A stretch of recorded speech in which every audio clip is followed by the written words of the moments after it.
Good afternoon. Welcome to the afternoon experiment. My name is Emanuel Livingston. I'm with you. Uh, I don't know how long I'm with you for today. We'll see. We'll see how it works out. Uh, Sorry, I got to get relaxed and everything. As always, just walked in. Just walked in. Take my keys off, sit them down.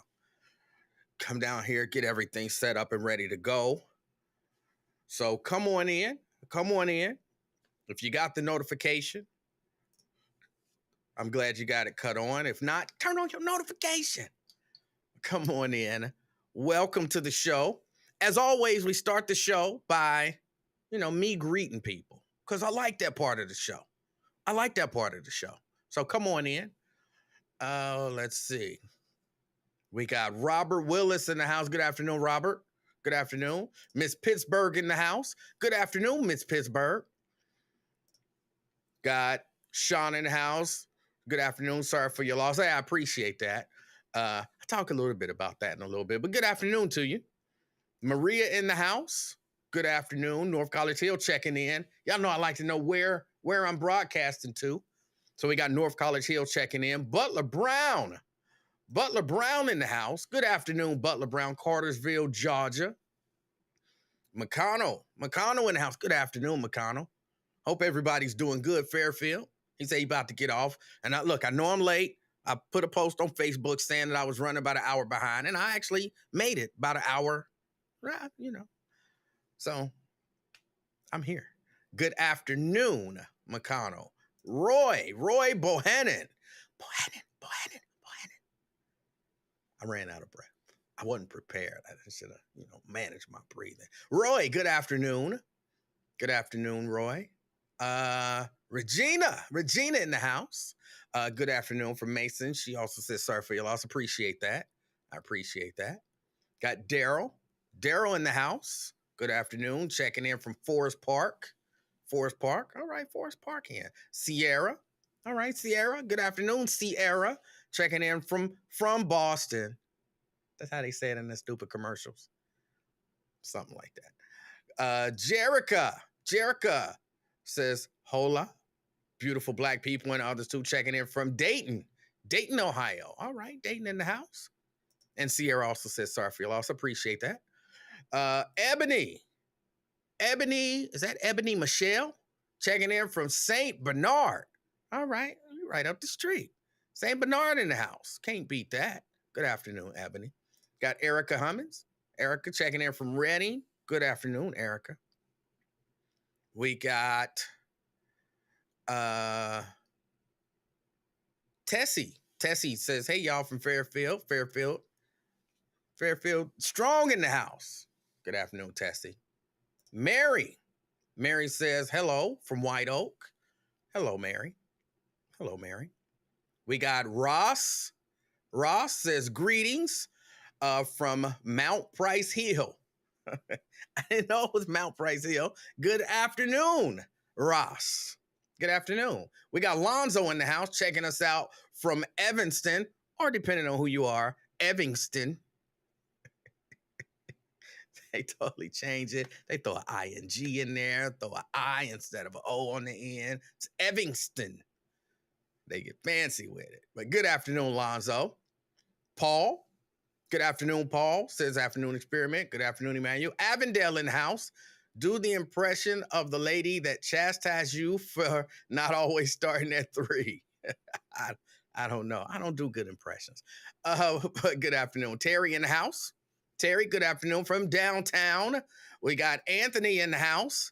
Anthony says afternoon, fam. We got Lakeisha Baker Saheed in the house, who might be able to call. We're going to talk about the fight in Montgomery, Alabama. Lakeisha's from Montgomery, Alabama. She might even been down there at that fight. You never know. So, of course, good afternoon, Lakeisha. Got Kelly. Kelly says, hey, man, you're from Mount Healthy. All right. Hey, Kelly. We got Brent. I'm sorry, it jumped before I hit it. Brent in the house.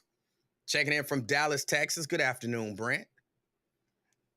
Can we talk about the teenagers rioting in New York City for free PlayStations? Okay, I didn't see that. I had to look that up. We should talk about it.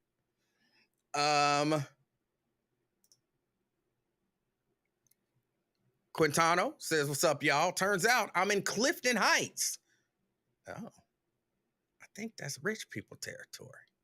Anytime you put heights on the end of anything except for Lincoln, I think you in rich people territory. If there was an Avondale Heights, it would be better than North Avondale.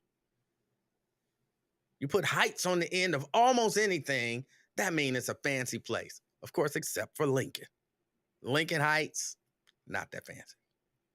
Got Keisha Baxter in the house. Good afternoon, Keisha. And I don't know if I said good afternoon, Quintano, but good afternoon to you as well. Keisha in the house. I'm sorry, I put up the wrong one. Good afternoon, Keisha, checking in from North College Hill. And we got Tracy Bell. Tracy Bell. She says, hello, North Side. Hello, Tracy Bell, North Side. Except Lincoln Heights? Come on, you know Lincoln Heights ain't fancy. We all know it. Preston says Avondale checking in. All right, Avondale checking in.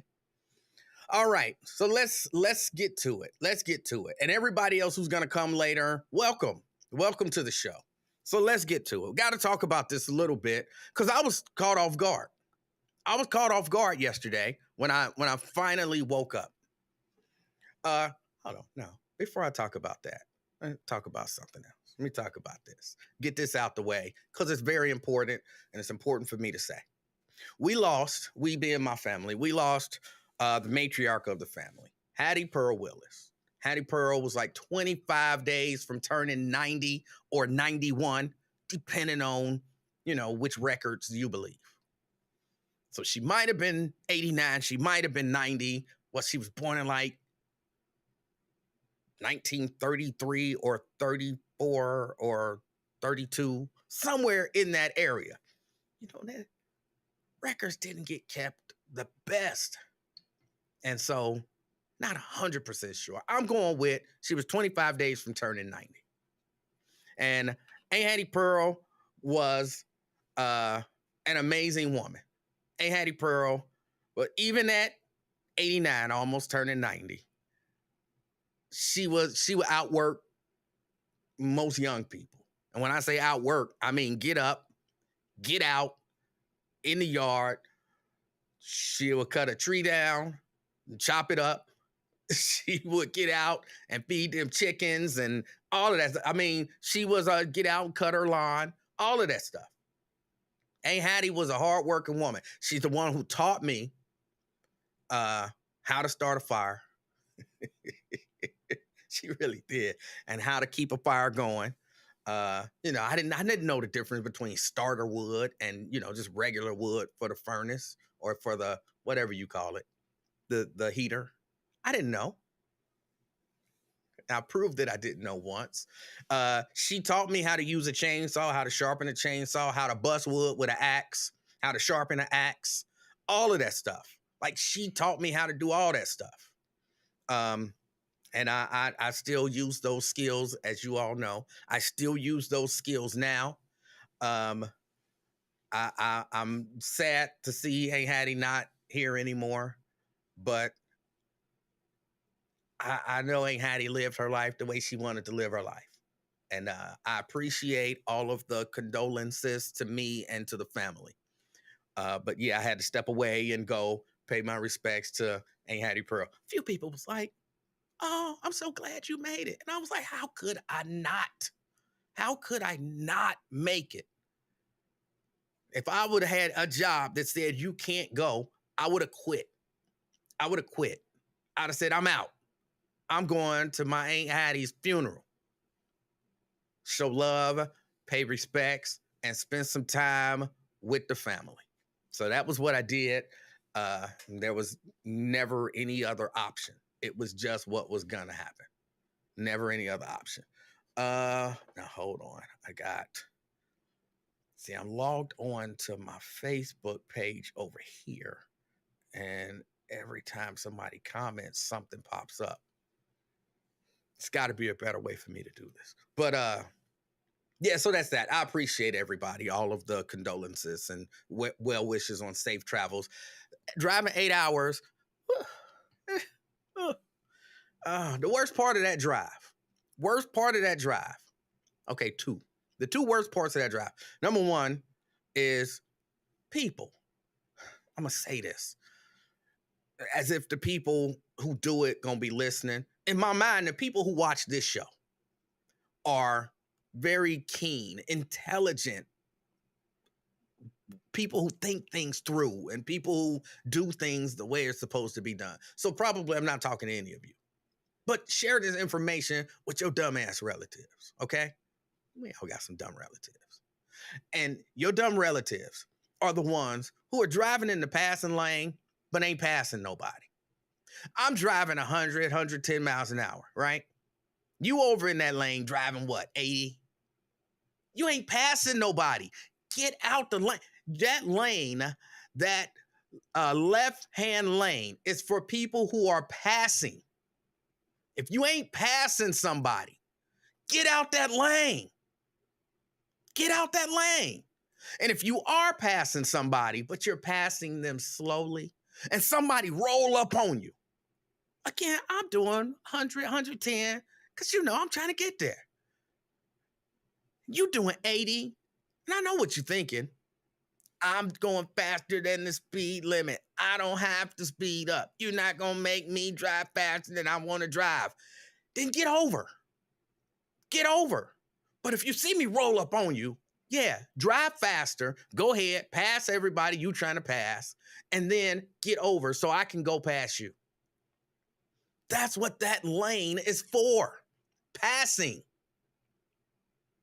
And I get up there, I'm 100, I'm going. I know I'm, breaking the law. Well, I'm violating the suggested speed limit. I know this. But I can see ain't no cops around. I'm good. I'm good.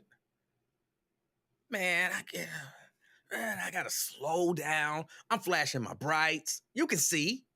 I drove at night. So you can see me flashing my brights. Get out the way.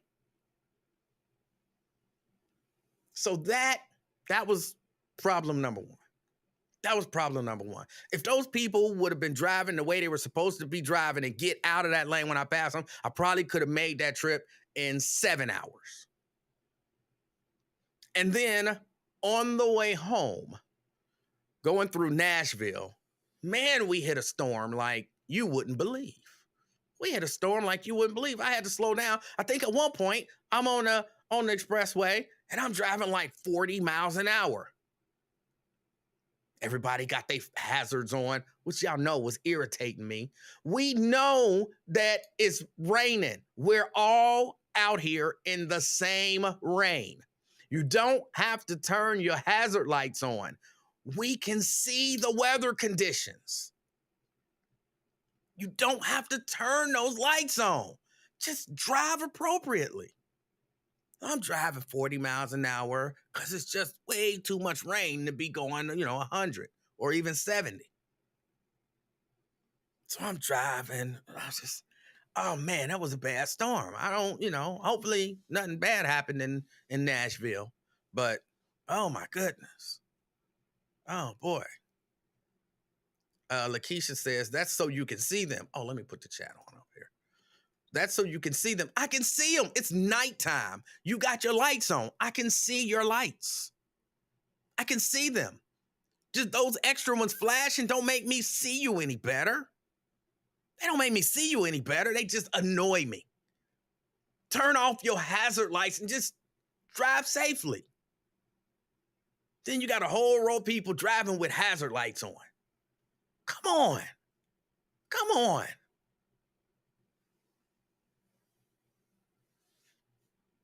Just ridiculous. Just ridiculous. But we made it back. We made it back. Of course, I get back, drop off my sister, drop off the wife, go straight to church. After driving I only drove back for about 7 hours, and then I was getting tired, so I handed it over to the wife. She finished it up. Then we get in. I got about an hour of sleep. Then had to head straight to church. But it was worth it. It was worth it. I got a chance to see the family. You can't beat that. Nice big family. They're the Alabama family. They like real close knit, and I love that. I love that. I can't be as close knit with them because I'm up here in Cincinnati, but they're like really close knit, and I absolutely love it. I love going down there. I love spending time with the family, talking to them, talking about things that happened in the past, talking about things that's happening now. Love it, and of course celebrating the life of Hattie Pearl Willis. So that was my weekend, and or my really end of last week. So that was good. That was good. Now let's talk about this fight in Montgomery, Alabama. Let's talk about this fight in Montgomery, Alabama. And this happened Saturday. I guess technically I was down there whenever this happened. I was down there when this happened. And oh my goodness. Did everybody see the fight? Did everybody see the fight? I'm trying to see if I can find it. Go online, find it, pull it up.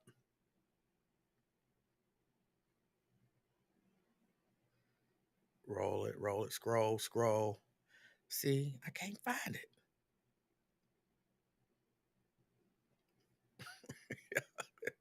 I see a couple of like little memes, but I want the video of the fight.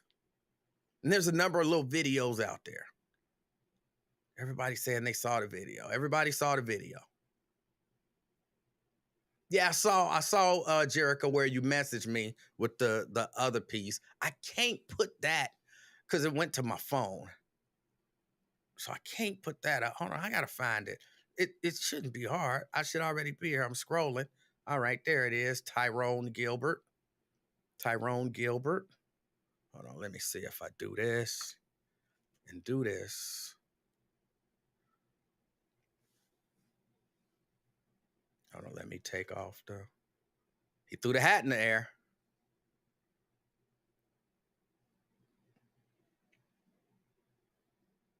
Now somebody else coming in, they jumping him.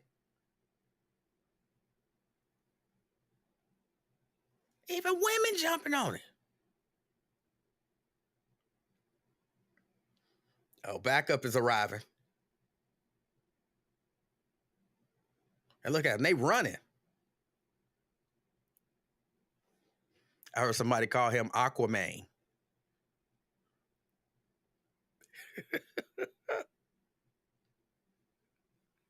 The commentary.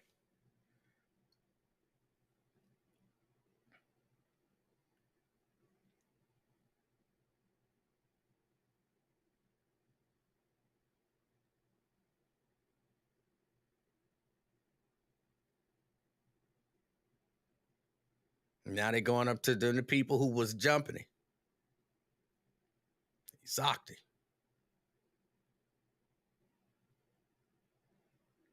I don't think they want to get out the boat.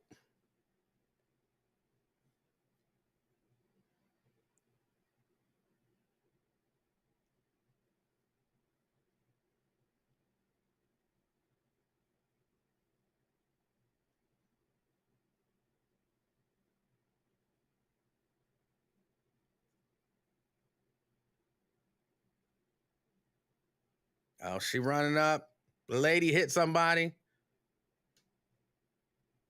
It's on.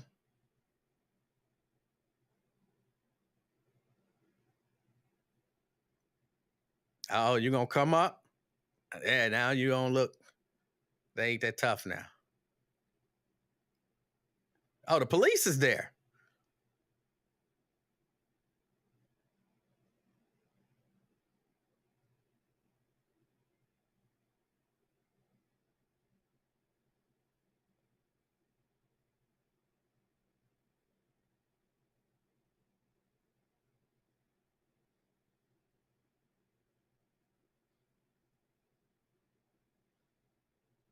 Is he gouging his eyes? What's he doing?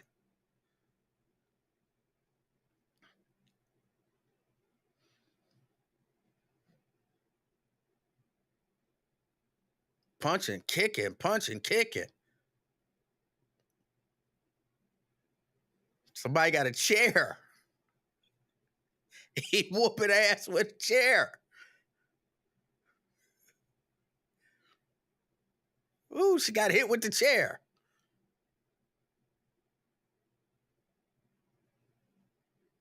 He is going to jail.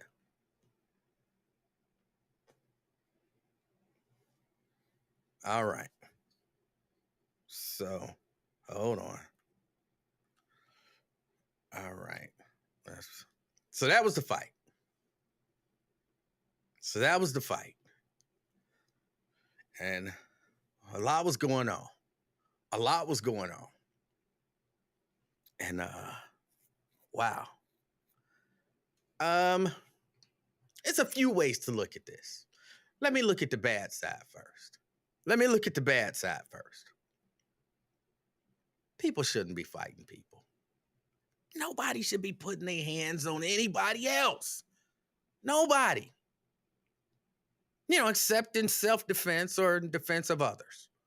Now, the story, as I understand it, of course, I wasn't there. I can't tell you with 100% certainty, but the boat, the pontoon boat, was somewhere where it wasn't supposed to be. They were either asked to move it or told not to leave it there. That initial guy works for the dock or boating company or whatever.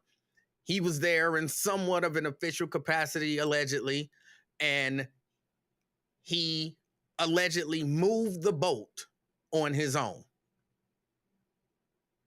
I guess that made those people mad, and they confronted him about it, and then that turned into what it turned into. Apparently, they were wrong for leaving the boat there. And then, of course, they were wrong for jumping on the dude. Like, look, and I might even, the one-on-one, again, I'm not a proponent of fighting people. I'm a nonviolent dude. So I'm not a proponent of fighting people, right? But if you got a one-on-one fight going and then somebody else jump in and then, you on the ground and there's 3 or 4 or 5 people pummeling you, you kind of need help if help is around. Like before everything went down, he threw the hat in there. I don't understand. Am I missing something? Did I not get a memo? If you see somebody throw their hat in the air, that means regulators, mount up. Is that what that mean? Like the bat signal, except it's the hat signal? Did I miss a memo? I try to read all my black people memos, and I didn't see that one. I would have been like, hey, there's a hat in the air. Somebody just graduated. I would not have known that. I missed that memo. But apparently, he threw the hat in the air. That meant it's on. But now, here's what I will say. I'm not mad at the people who came to help him out.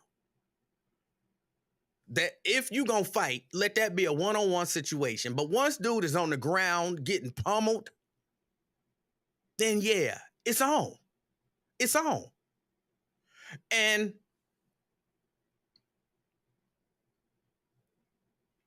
I don't feel bad for any of the people who initiated that, who got their ass whooped. I don't feel bad about that at all. I do hope that something happened with charges, especially for dude with the chair. Oh, let me talk about dude with the chair. Because everybody like, oh, he hit a woman with a chair. Oh, that was so wrong. That was so this. That was so that. Look, as a former professional wrestler, okay, and someone who enjoys wrestling now, chair shots ain't that big of a deal. They don't feel good, but they don't hurt that bad. Chair shots don't hurt that bad. See, the people who got hit with the chair was just fine. They were just fine. Chair shots are standard. Now they don't let them hit in the head with chair shots anymore. That's because like CTE and they don't want them, being all brain damaged, which they're going to be anyway because they getting pummeled in the head on a regular basis. That chair shot ain't going, but, I understand it. But the dude that was swinging the chair, I'm all right with old boy. I don't have a problem with it. I mean, hitting the woman with the chair while she's on the ground feels excessive. feels excessive. But again, it's just a chair shot. It's not that big of a deal. I've taken chair shots. They're not that bad. They're not that bad. So everybody who worried about the chair shots, which it seemed like the police were really concerned about the chair shots. Police, maybe take a chair shot or two. Maybe take a chair shot or two, and you'll see it's not that bad. It's not that bad. Chair shots are not that bad. But, all right, so what were we, because I saw a lot of comments about it, a lot of commentary about it. There were things about it that was funny.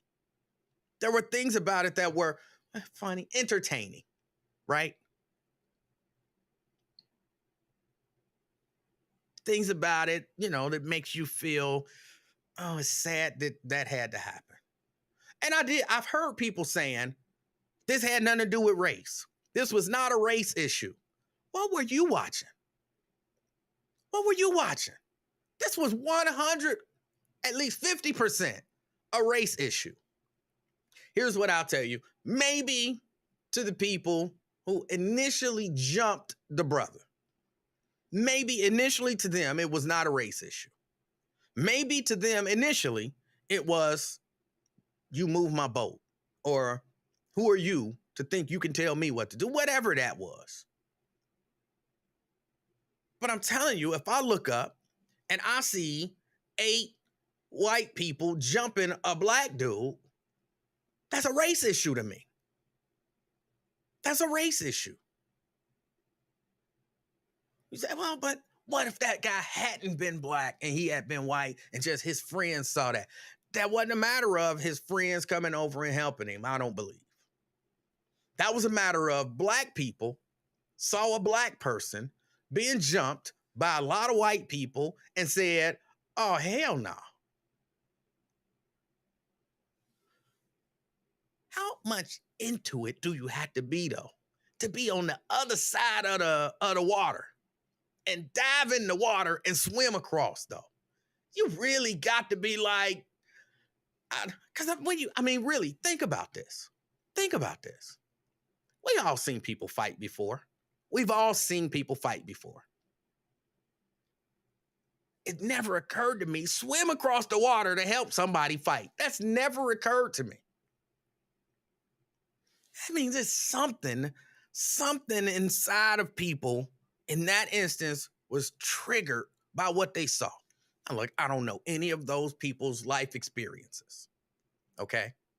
I don't know any of those people's life experiences. And I guess I should say, I lived in Alabama. I lived in Prattville, went to school in Montgomery. And when I was down there, yes, I experienced racism, but I experienced racism here. I don't know that racism is so much more, prevalent or harsh in Montgomery, Alabama than it is in Cincinnati, Ohio. Racists are racist wherever you go. Racists are racist. And I'm not even saying that those guys who jumped that dude were racist. I could believe that they could have been, but I'm not even going to say that they were. But I will say, I don't know if this, now I know it's fair for us to interpret, us black people, to interpret something like that from a racial perspective. I think it's fair to look and see a black man getting jumped by, 5, 6, 7, 8, however many white people, men and women. And feel like to the rescue. To the rescue. Keisha, I was going to bring that up.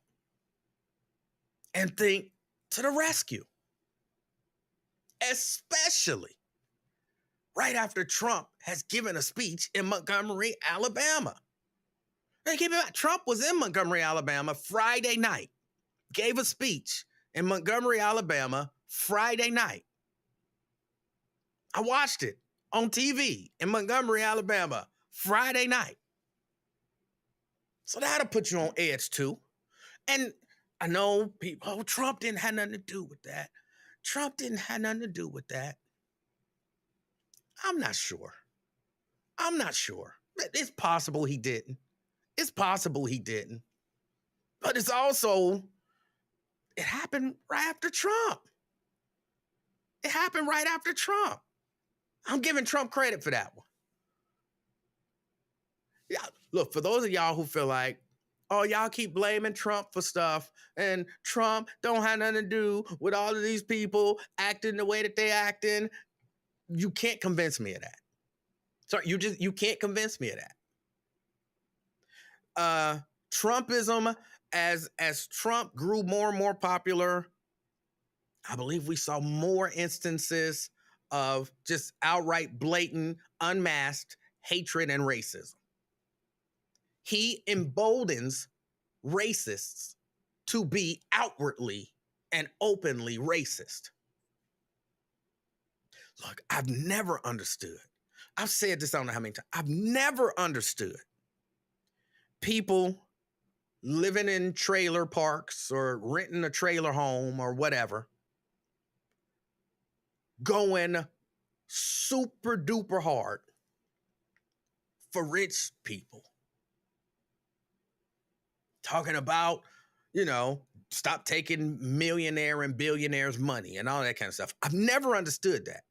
Because you are poor. You ain't got no money. Why are you fighting so hard to protect millionaire and billionaires' money?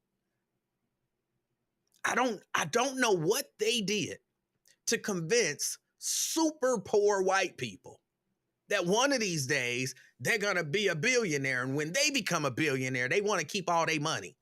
You are 73 years old, living in a broke down, raggedy trailer that you can barely afford the rent. You don't even own it. You can barely afford the rent for the land. And you fighting super duper hard to protect Donald Trump and his money. He don't care about you. They don't care about you. They care about you enough to use you, to use your vote. But they don't care about you. But they done convinced them, I got to fight like hell so that he can keep what he got, which is super weird to me. Look, most people will fight like hell to keep what they have. We're talking about people who fight like hell so that he can keep what he got. I don't understand it. I've never understood it. But they've done something. They've did a number on these people. Now, not that these people in the pontoon boat are those people. I've never understood those people. But then once you get to a certain point where you have a certain amount of means, I'm just going to make some assumptions. I could be wrong. You own the boat. You out kicking it on the river. You got some means. You might even feel privileged. And then Trump was just here too. And then this black dude gonna tell me what I can and can't do. And then he gonna start fighting with my boy and he handling him. Now it's time to jump in. It's got nothing to do with race. It's got a lot to do with race. But even if you assume that the boaters had nothing to do with race, then black people came over there, said, we standing together. We gonna protect this brother. We gonna protect him. Something happened that was wrong. We saw it. It was terrible. And it was wrong.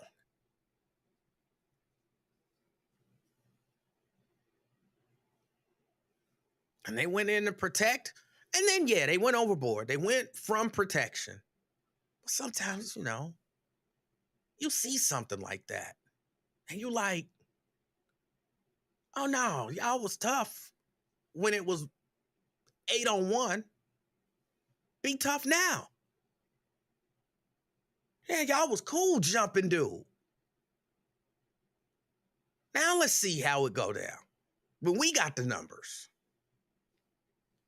I don't have a problem. I don't have a problem with them whooping ass. And my question is, I don't know what the police saw. Okay. I don't know. Police were there in the beginning.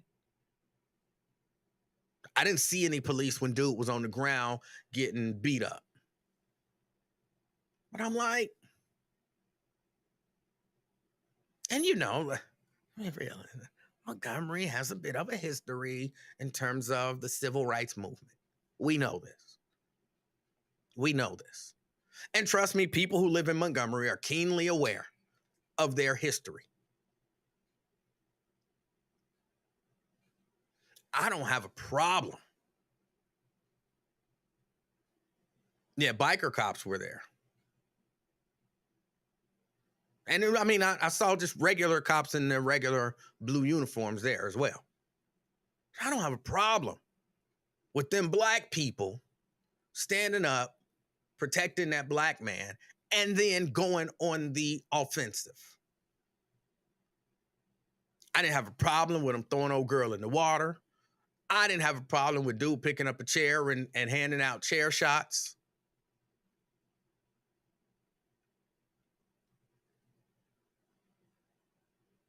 I saw women hitting men. I saw men hitting women. I saw men hitting men. I saw women hitting women. I think I saw some eye gouging. That's some straight they were wrestling up in there. Really all it was just a hardcore battle royal. That's what happened. It was a hardcore battle royal.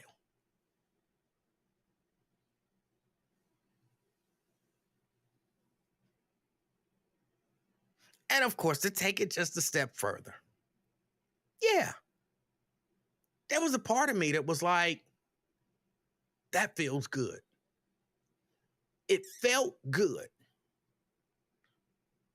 to see black people stand up for a black man. That felt good. Because if you don't know, that's what happened. Those were black people who saw a black man getting jumped by a group of white people. Again, I can't speak to their motivation. But black people saw a black man getting jumped by a group of white people and said, hell no. And the boy, and yeah, a few people have pointed out, the boy was 16. The one who jumped in the water and swam across, he was 16.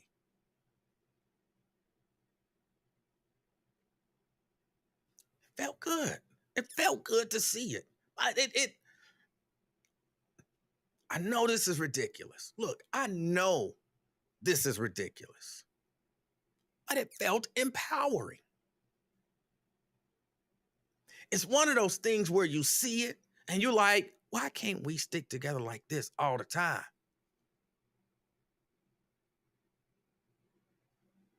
Why can't we stick together like this all the time? I don't know why we can't, because every situation ain't as straightforward. Look,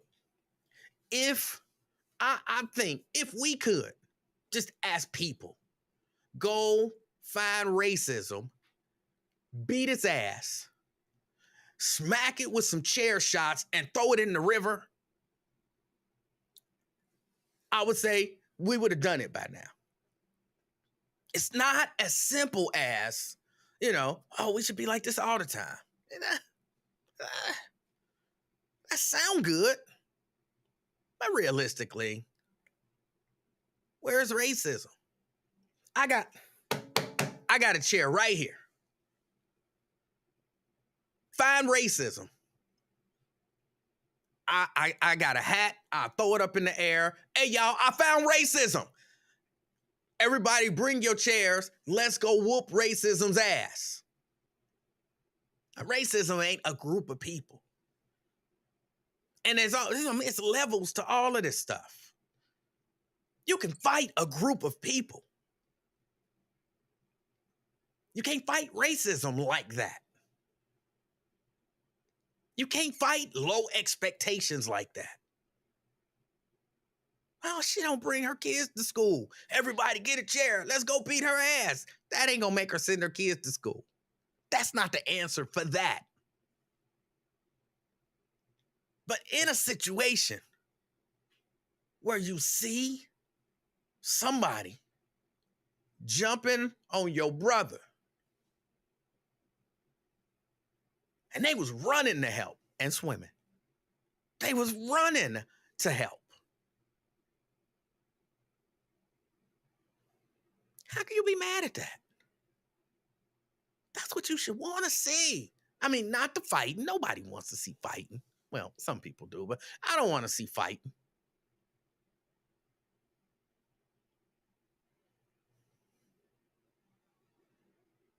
I don't want to see fighting.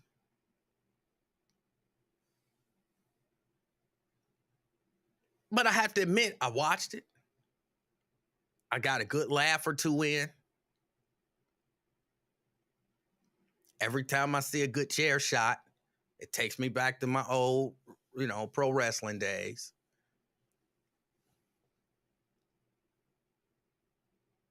Now, of course, charges, people are going to be charged. I was reading a story and they talked about, what was it? The mayor came out, I guess did an update saying that, there were outstanding warrants for people. And of course, law is the law. Law is the law. You get caught doing stuff, you're going to get charged. And some people had to pay the price. I told y'all, there's a thing up on the wall upstairs. It says, some people dream the dream. Some people live the dream. Some people defend the dream.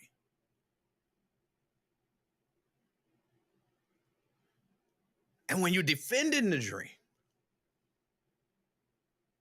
sometimes there might be consequences.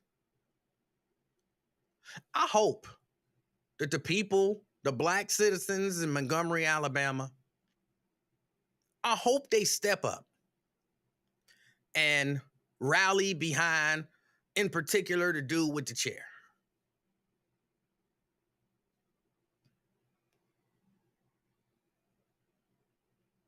I hope so.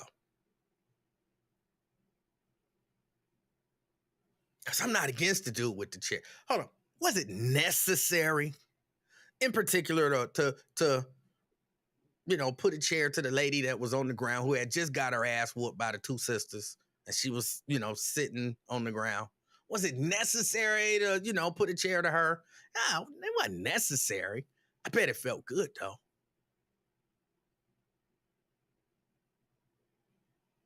And guess what? If y'all would have never jumped that man, none of this would have happened. None of this would have happened.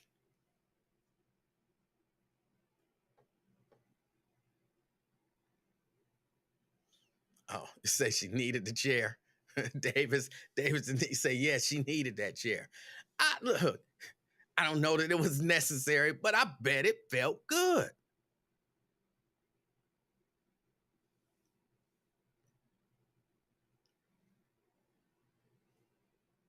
Until you hit somebody with a chair, you don't know how good it feels. And I'm here to tell you, once you do it, you hit somebody with a chair, you're really just looking for somebody else to hit. It's a weird feeling that I can't really describe.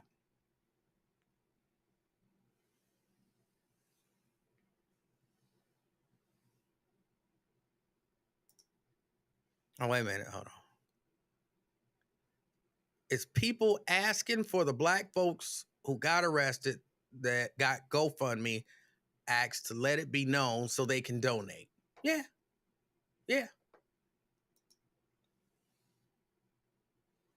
But it as a non-violent person.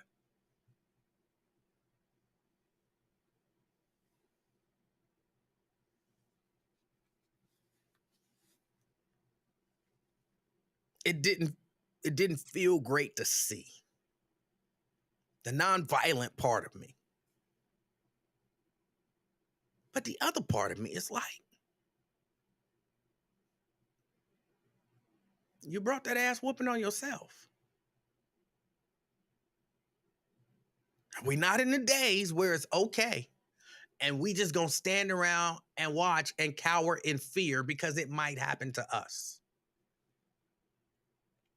I would love to hope, those days are gone. I don't know that those days are gone.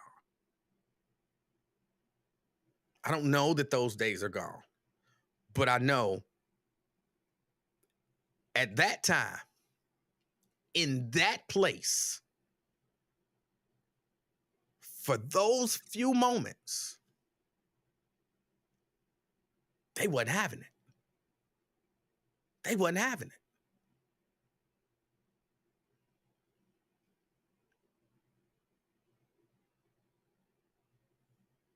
And I wish we could do that a little more. Not because that sounds like I'm saying I wish we could whoop white ass with a chair more. No, I wish we could stick together more. I wish we could stick together more.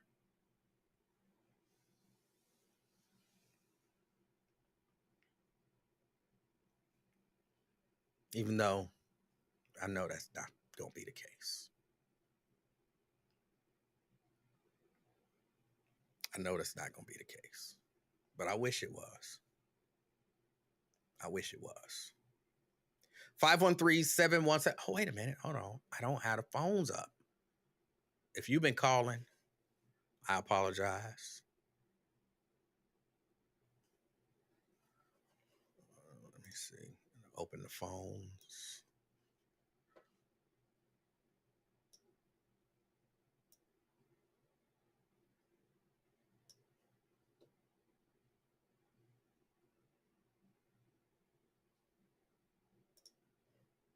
All right.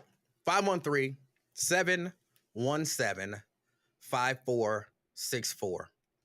That's the number to get on board. 717-5464.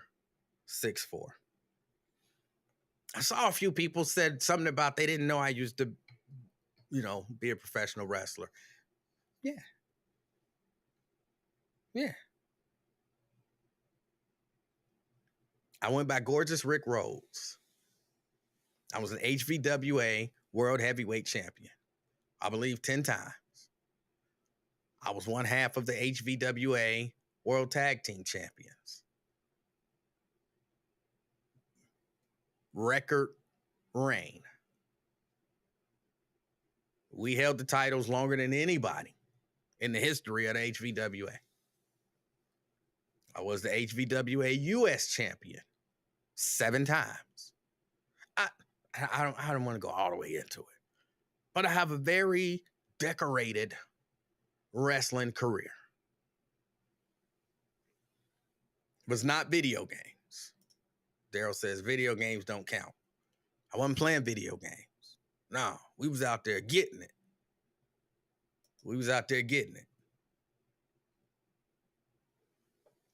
So yeah, I don't publicize it all the time. But yeah. And again, I can tell you what a chair shot feels like. No, it doesn't feel good. But it ain't that bad. It ain't that bad.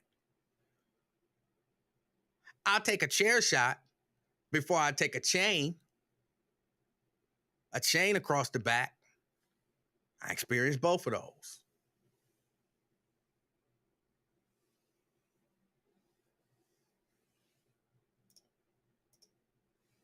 Kenny says, dude, I love how believable you look. You talk about your wrestling career. Because it's real.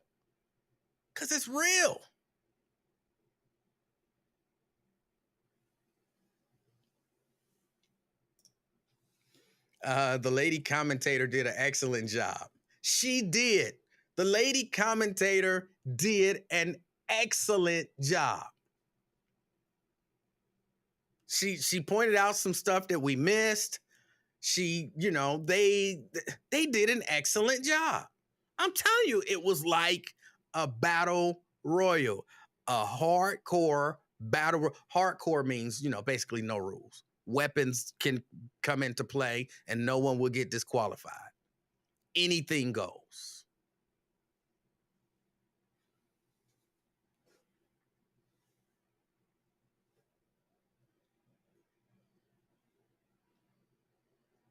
Sierra says, I just Googled gorgeous Rick Rhodes and you look a lot different without the blonde mullet. I don't know what I don't think you can find any photos of me.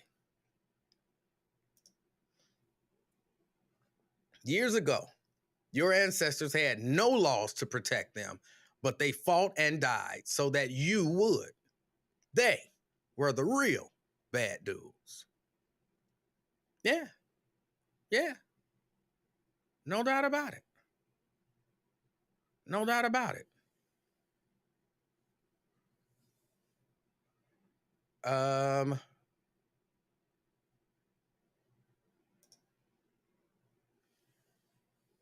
This is, I can't see this. It gets so small on here. So I was going to say, I'd take a chair shot as opposed to 100 whips across the back while tied to a tree. All right.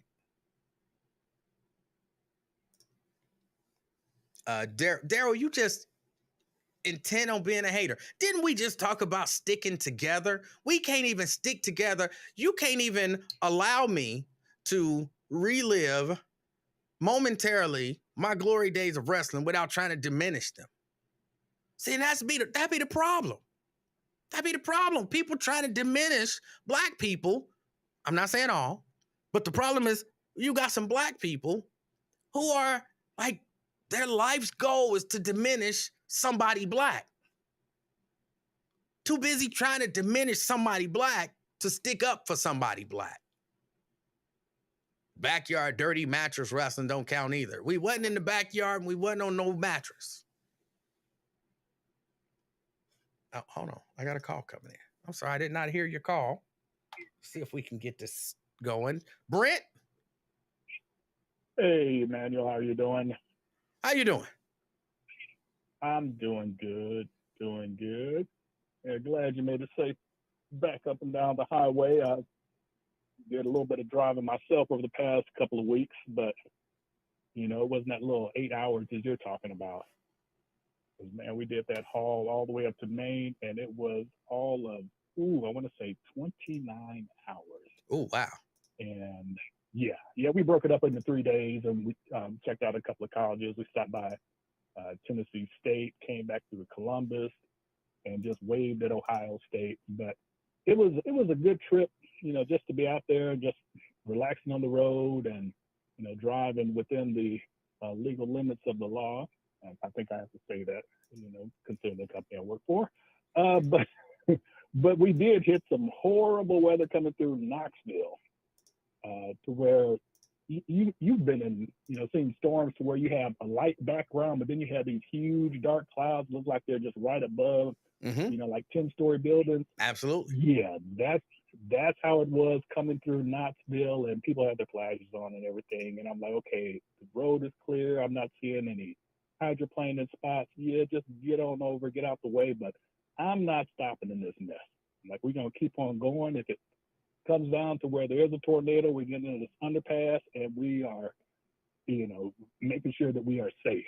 But there was a couple of times we just turned, it was like, oh, Lord, I don't want to go that way. It's like, yes, we're clear. But that was crazy. But, so unfortunately with the funeral you attended, did you get a chance to see SummerSlam? I didn't. I was on the road. I was on the road for a good portion of SummerSlam, or for a portion of SummerSlam. I didn't get to see it. I watched ups and downs, so I know what happened, but I am going to go back and watch SummerSlam. Okay, yeah, because I think behind the King and I and what is this? Is it Baby Brother and Older Brother? Is that what y'all gonna name the show with you and your brother Nate? I don't know. 'Cause I think this is the third favorite segment when we get into the wrestling report. Everybody loves it. Yes, yes. So I think we need to make it a staple. Maybe once or twice. Yeah, maybe every other week or so. Just to keep them sitting on the edge of their chairs and turning up the volume. So maybe we need to speak a little lower, like Jake the Snake Roberts, so they have to lean in closer. But but what are your thoughts about? Well, can we go back to go back to Montgomery, because I lived in Tuskegee for 4 years, so I Okay. understand that area. What do you think about the man's technique when it came to him swinging that? It looked like one of those plastic chairs you'd have at like an Yes. outdoor wedding Yeah, it did. type deal. They make a So lot of how do you think that? noise, but they don't really hurt. Yeah, and really you can't, with how light they are, you really can't build up any speed to really hit something like you want to hit it if you're using like a metal chair. Yep. Yeah. Very true. But what are your thoughts on we'll just hit one thing on SummerSlam with Jimmy turning on his twin brother Jay Uso. Look, I think they're doing a great job with that story. And they've always said that they want to main event WrestleMania against one another. So Mm-hmm. I think it's a good move. They can string the bloodline story out for a minute and do a few things in there. But I like the idea of it. Yeah. Mm-hmm. Yeah. Now this match was hyped up to be tribal combat. So I was expecting to see maybe some torches or some coconuts or maybe even some elders sitting around ringside, since it was tribal combat. But all I saw was them swinging a Samoan kendo stick, which ain't from Samoa.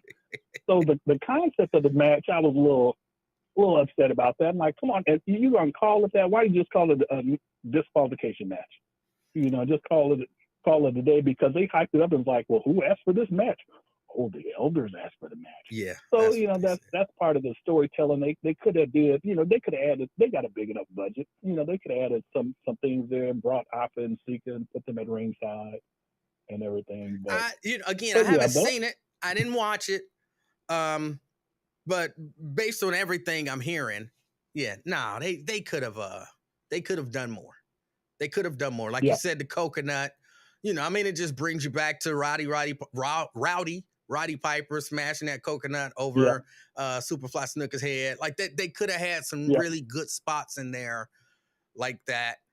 But maybe they didn't want to do that because a lot of people would think, oh, that's kind of stereotypical racist stuff. So maybe they didn't want to do that.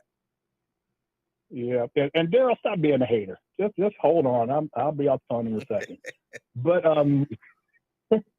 yeah, and just one last thing with to Sierra. She says she saw a picture of gorgeous Rick Rhodes. I think there is only one picture in existence of gorgeous Rick Rhodes, and I think I'm going to have to post it to the Friends of Cincinnati Facebook group, so everyone can see you in your glory. During your glory days. But that's not a picture of gorgeous Rick Rhodes. Yes, it is. The internet doesn't lie. Oh. But all right, hey, I'm glad you made it back. Sorry for your loss with Aunt Hattie and all the things that she taught you. Focus on the good memories, which I'm sure you already have. Oh, absolutely. And hey, I'll be listening. And Daryl, I'm about to hang up, so you can enjoy the rest of the all right, podcast. Brent. So whatever you calling this thing. All right, you take it easy. You do the same. All right, that was Brent. Yeah, Daryl a hater today. Daryl is a hater today. I don't even know why. He a hater today. But yeah, the fight felt good. It did. Okay, here's my question. Would you have jumped in? And I'm saying, let's say you don't, you are what, downtown, you see 5, 6, 7, 8 dudes jumping on somebody working downtown. He's a worker. And they jumping him. He's a black man. These are white people. Do you jump in and help? Do you jump in and help? Or do you just stand back and say, hey, that ain't my business? Do you stand back and say, it ain't my business? I got nothing to do with it.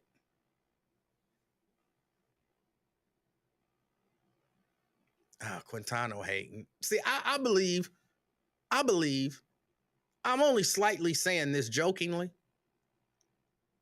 but I don't believe enough black people would do it here. Because I believe it too many black people, and I'm slightly saying this jokingly, but I'm kind of not. Some black people are too focused on hating on black people to help a black person. Robert said, yeah, he in. LaDonna say, no, she calling 911. Davis Denise say, yeah. Robert say, hell yeah, I'm in. Jason say he in. Sierra gonna be recording it. Davis say she would be happy. Cleopatra said she would have jumped in. She would have jumped in without hesitation. Angela said she would have been getting Becky.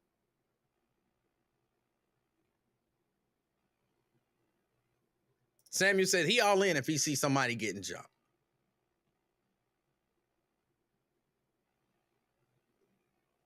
Robert said something like that, they will fight. I don't know. Anthony said, yeah, I'm in. Tria all in. Nelson said he in. See, I'm going to be honest. I think it's easy to say that. And maybe if you saw a group of people coming to help, but somebody got to be the first one to go help before the group joins in. Somebody got to be the first one. You see somebody getting jumped, somebody got to be person number one. And everybody like, oh yeah, it's a big group of people, I'm jumping in. But are you willing? Because the first one don't know if anybody else is going to jump in or not. So it's going to be 2 against 8.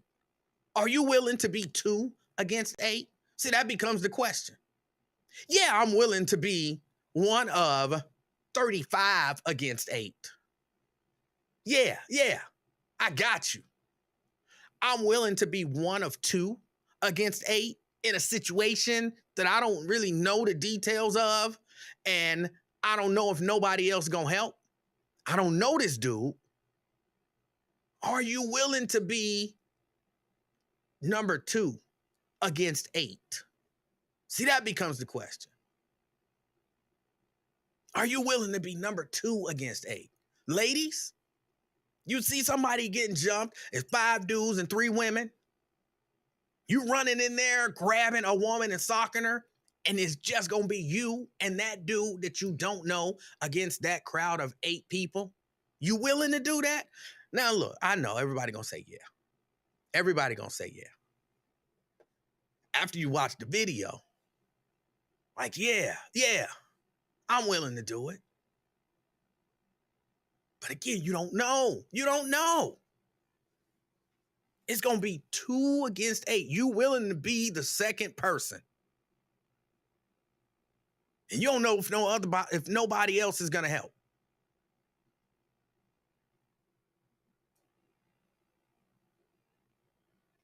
Jericho, we're talking about that fight. And I'm asking the simple question. You see that here in Cincinnati or for you in Dayton. You see that. That black man getting jumped. He threw his hat in the air. He on the ground. They whooping his ass. You just going in there? F it. Let's go.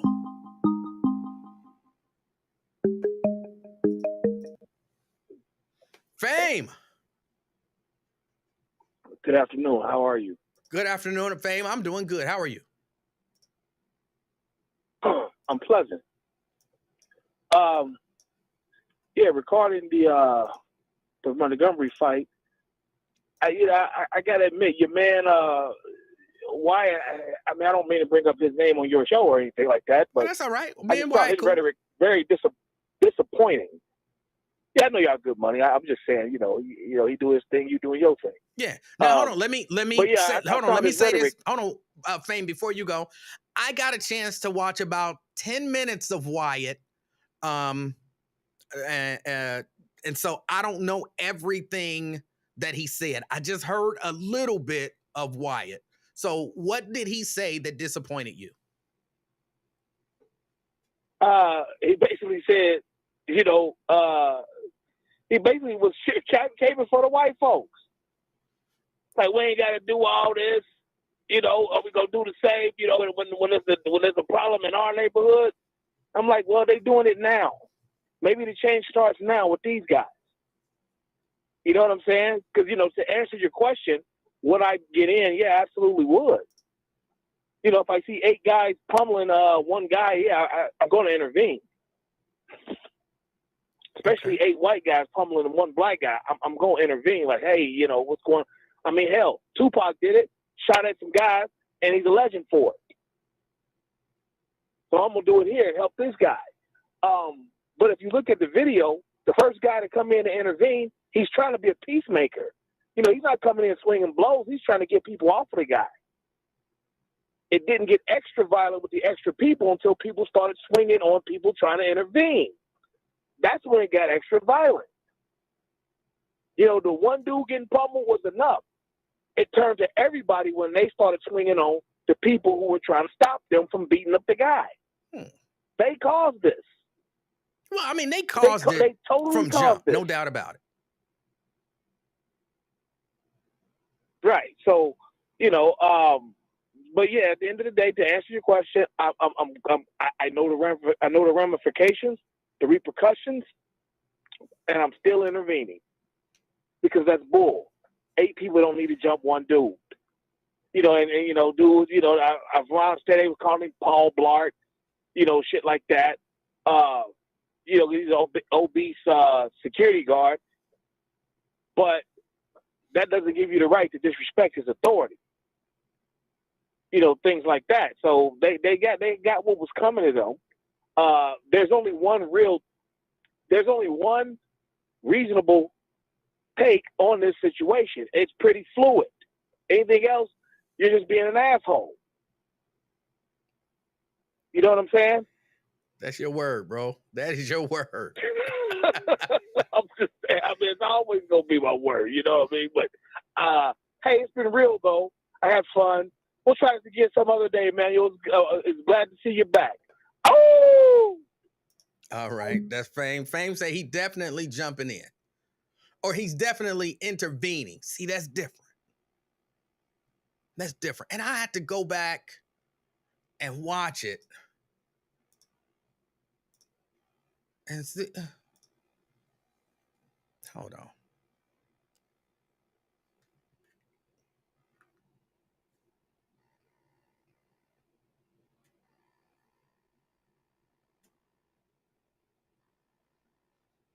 All right, that's 1-on-1.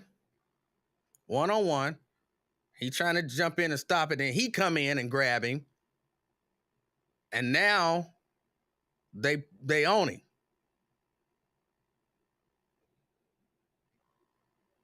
Now he come running down. He move him. He push him. He trying to get him off of him. Okay. He trying to get him off.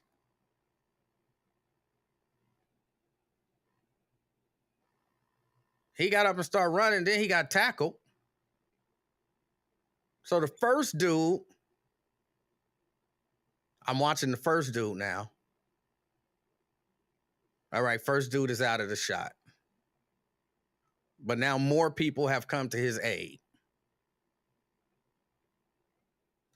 Now he got a whole posse. And then we know where it went from there. Okay, so the argument could be made that that first dude was coming, like he said, to kind of be a peacemaker. First dude was coming to kind of be a peacemaker. So the first dude, like, it's going to be 2-on-8. I'm not going in there to fight nobody. I'm trying to break this stuff up.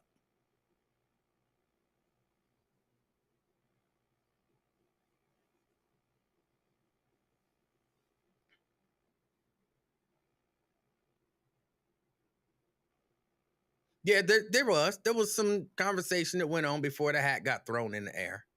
There was. And I a few people have sent me the video of what happened at the very beginning. Hold on, let's see. No, that's not it.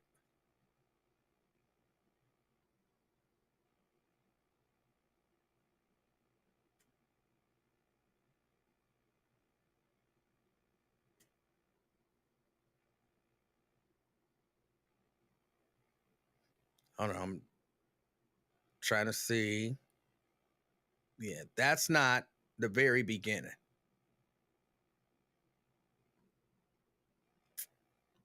I know Jerica sent me the one from and that was actually the one that she sent me was from a totally different perspective. And when I said different perspective, sound like a white woman was recording this video, which is crazy how you can see how two different people can see the exact same event, but view it from a totally different perspective. Because the video Jerica sent me was from another boat. And in their mind, what I'm going to call the dock worker was 100% in the wrong. In their mind, the dock worker was 100% in the wrong. So and I don't have I had to see if somebody has that or sends that to me or whatever. But yeah, different people see things from their perspective.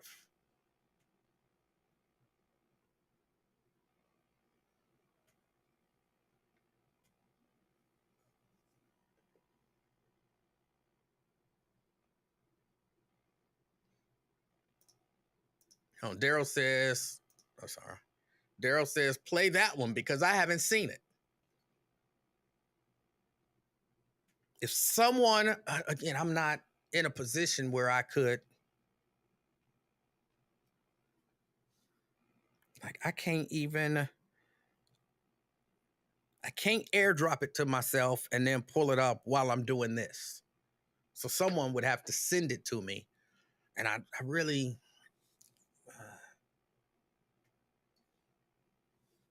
hold on. See if I can search it, maybe.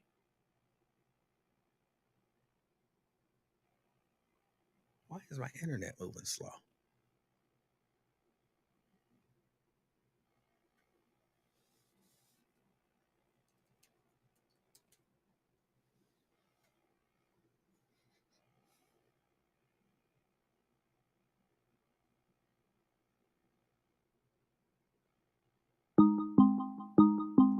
Hold on, let me grab this phone. CK. What's up, brother? How you doing, CK? Man, I watched that Royal Rumble you was talking about, man. That was a race war, wasn't it? It did turn into that, yeah. Hey, times like this, you glad you left your pistol at home, ain't you? Say that again? Imagine, so you definitely not jumping in when you got that thing on you, is it? Oh, no. That's gonna be our excuse. Hey, I would have jumped in, but I had that thing on me, man. I told her, hey. Yeah, no, yeah. You definitely you don't want to do that. Right. So when you got that thing on you, it help you avoid fight because you probably would get in more fights without that thing on you, but then because you got it on your waist, you like, nah, let me leave, man. I ain't even trying to take it there. See, that's what you telling everybody to strap up. See, that's when, you know what I'm saying, they lucky they didn't want no straps around. Well, but if Would have been a whole lot of bloodshed. I think if everybody was strapped up, that Uh-huh. wouldn't the beginning of that would not have happened. Oh, you said, oh, okay. Okay. What city was that in? Montgomery, Alabama. Oh, yeah, they hate black people down in Alabama, don't they? People hate people all over the world. But they got some now the one thing about Alabama, if you notice, they got some pretty women down there on the chocolate side of the game. Have you seen them? They're pretty women everywhere. But Alabama is more predominantly pretty chocolate down there. If you know what I'm saying, if that's your preference. There are pretty women everywhere. Yeah, but you ain't gonna go nowhere where there's a lot of pretty dark-skinned women. That's the capital in America. Probably Bama and Mississippi. If you say so. I don't know that to be true. Man, I seen them down there. I went down there 2017, matter of fact. Down there looking good. Educated, you hear me? But you gotta think, man, all this violence, man. So do you have a way to stop that without violence, or are you saying the only way is violence to stop that type of jump? That man getting jumped. I don't know that the only way to stop it is with violence.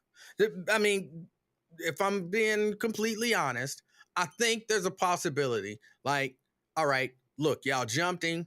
They came, the dude came in. I'm gonna call him the peacemaker, came in. Y'all got off a dude, right?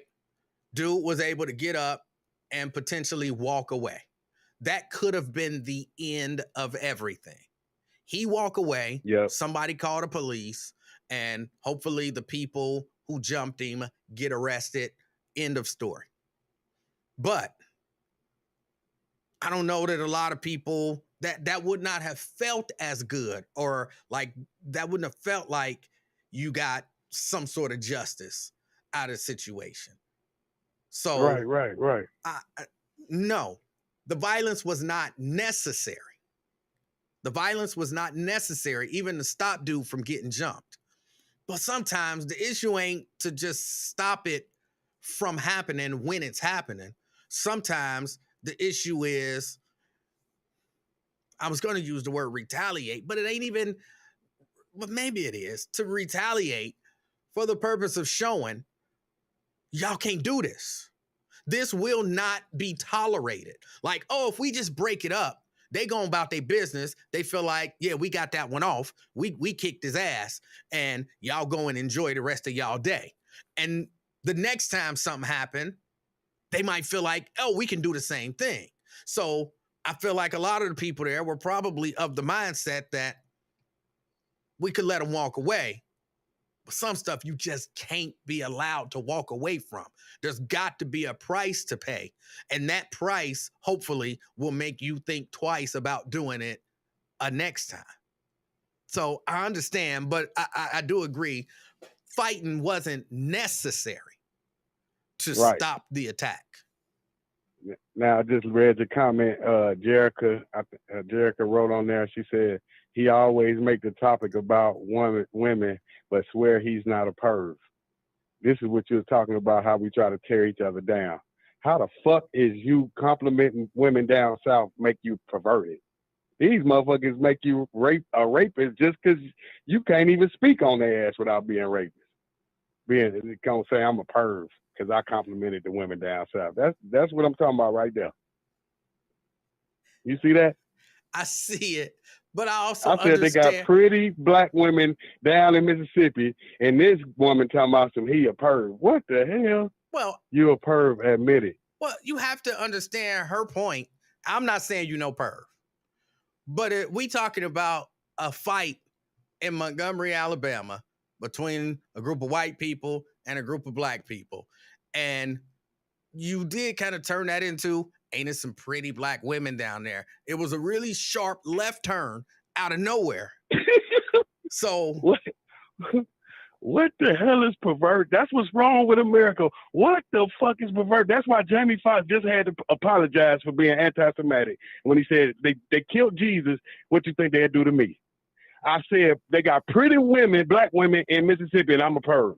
That's what's wrong. So don't talk about Republicans when y'all the same damn way. Well, you just make anything out. But how is that perverted? You can't take a compliment now? You may not have meant it to be perverted, but I think the theory is you can't just throw that in out of nowhere. You know what I'm saying? You just throw that in out of nowhere. And that make people like, really? That's what his mind goes to when he see a brawl is, oh, it's some pretty women down there. That's what his mind go to. You know what I'm saying? It'd be like, oh, the 9/11 happened. Those towers came down. Oh, it was some sexy women running from that smoke. You know, you'd be like, what? What did that have to, where did that come from? Why are you thinking about pretty women, sexy women during this conversation? And like I said, just the sharp left turn of it can catch some people off guard. I mean, because black women are always saying they're the least protected species on the planet. So when you try to put some positivity out there about them, it ain't going to be nothing but black women trying to tear your ass down. It goes back to the original subject. They ain't here but to tear somebody down. Now, if you said something perverted, then, oh, they was shaking. They should have grabbed some titties and ass. Then you could say, okay, that's perverted. Don't just make up shit. We got enough black men in jail for y'all making up shit. I understand what you're saying. What I mean? I do. I understand what you're saying. I understand the other people. You didn't say anything perverted. Like you said, you didn't say nothing about doing anything perverted to any of the people there. So I understand, but it just did come out of left field. Do they want us to be perverted? Do they want us to be savages? Is that what it is? That's how they look at us. I don't think that's what they've been so traumatized. I don't think that's what they want. Good God. She said, well, go to white women then. She said, go to white women. Okay? See how far. Damn. Then when we get to white women, they start complaining about why they want to get with a white one. What the hell? Oh, yeah. I love these black women, man. They off the chain. I love the black woman is God. Yeah. Well, they love you too. I CK. listen to your show. They love you too. Man, but yeah, you right, man. We gonna keep this violence out, man. We gonna, like you say, we gotta jump in. We can't, it's just our instincts gonna jump in. We ain't letting nobody hurt our people, you know what I mean? But hey, just know if I'm helping a black woman, I'm helping a woman that think I'm a perverted. I got a ulterior motive. That's what you're doing when you're helping a black woman, because they don't love your ass no way. All right, yep. CK. All right. Hey, I appreciate your call. Let me go back to the phone. Blade. What's going on? How you doing, sir? Pretty good. I had to look up the original video because they had made fake scripts about that already. I think that's our problem, that we don't take that serious. The certain elite blacks make front of what's on the ground blacks are doing. And I think that's a problem. Just like CK, I mean, he's a grown-ass man. He can say what he want to say, but you always got somebody trying to make the black man bow down to them. I mean, hey, it's some black people we're going to be able to protect, and some black people we need to step back and don't protect. And I know you don't like that, but oh well. Because everybody black is not black. But hold on, what elite? I'm not even asking you to name names because I know you won't. But what did some elite black person say to make you feel like they're looking down on the black people on the ground? Because when you look at this situation here, you got the little radio people making little skits and jokes, and I mean, some of this stuff is not funny. Hold on, Blake. I'm not trying to be funny. I didn't hear any of what was said or done that you're taking offense to. This morning on some I'm not gonna mention talk shows making skits of what happened, the chair and all that stuff ain't funny. And then I looked on Facebook and I had to look to the original video and see what really happened, because they got a skit on Facebook making fun of what really happened. Because I was looking at it, I said, oh, this ain't real. But I saw the real video and saw they was really fighting. It's skits of what happened on Facebook, and people on radio been cracking jokes about what happened in Alabama. Okay. I didn't see that. Yeah, Okay. just check it out when you get off. It's one little skit. Dude in the pool, they swinging at each other and not really hitting each other. Dude with the chair, swinging. And Well, I mean, you have to hitting admit some of that stuff was funny. No, it's not. It kind of Because was. Not our struggle is funny. It really not, because somebody they could have killed him. Right, but they didn't. I mean, but still, man, when are we gonna stop playing games and making skits about our struggle and us getting jumped by white people? That's not funny. Well, the getting jumped by white people part wasn't funny, but there were certain elements of that just the shock and surprise of it had no elements of it is funny. Bit of humor to it. Some of it did, Blade. Are we going to start making jokes about black people getting hung? I'm sure people make jokes about everything. When are we going to stop playing and take this shit seriously? Making skits about dude getting jumped, it's not funny. And them on the radio cracking jokes about chairs, that's not funny. But when it come down to it, we're not going to see them come to the streets and help us. They just going to keep on making skits about low-level black folks. Blade, would you help? Would you have jumped in? Yeah. Yeah. Really? Yeah, really. 2 on 8. You would have been. If I saw a bunch of white people jumping you, I would help you. Okay. All I can do is take your word for it, but I wanted to ask the question. Yeah, but I'm just saying, man. We need to stop playing games, because time is running out, and these white folks are not playing. But I know we're gonna blame all this on Trump, like he's Jim Jones or Hitler. These white people are planning to do something without Trump or with Trump. So you really don't believe that Trump, the rise of Trump and Trumpism you don't believe that it has emboldened some racist white people to be openly, outwardly racist? Trump was in Montgomery, Alabama on Friday night. This happened Saturday. Yeah, and Jim Jones was from here. So what's your point? What I'm saying, King, you know what time it is. Trump is one of them. He's not but a puppet. It's all a game to get us to fight each other. The liberals is no different than the Republicans. So, King, I know your background and I know your education. Oh. And I think you're one of them, King. Because when I see y'all on Facebook, you pledging and yelling too. Pledging? So I know you. Yeah, King. What am I pledging? Your name runs good and great, King. I researched you and looked you up. I'll be honest, I'm slightly confused about what you're saying. I understand. We got to play the role, but King, you're very educated. You got a great stock. So, you'll get serious with us one day. Hey, have a good one. All right. That was Blade. Just want me to get serious one of these days. One of these days, maybe I will. But come on, how could you watch that and not see some of the humor in it? I was like, oh my goodness. Oh, wow. Oh. When you see old boy jumping, well, I didn't actually see him jumping in the water, but old boy swimming across, for the save. How do you not? Maybe it's just me, but yeah, I'm like, there was a certain something about that was funny. The dude hitting people with the chair. There's a little humor to be found in that.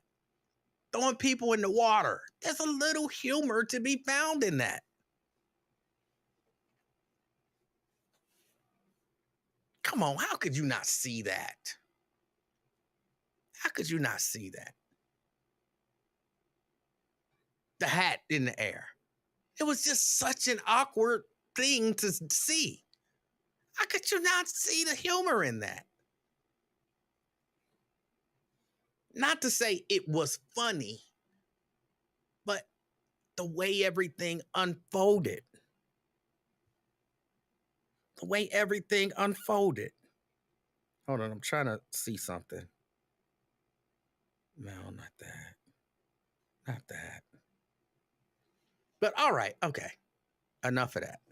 Enough of that. I think we've kind of talked that to death. Yeah, the Crocs. How do you not see the Crocs like looking like shin guards and not see the humor in that? How? I don't understand it. I don't understand it. Hold on, let me see.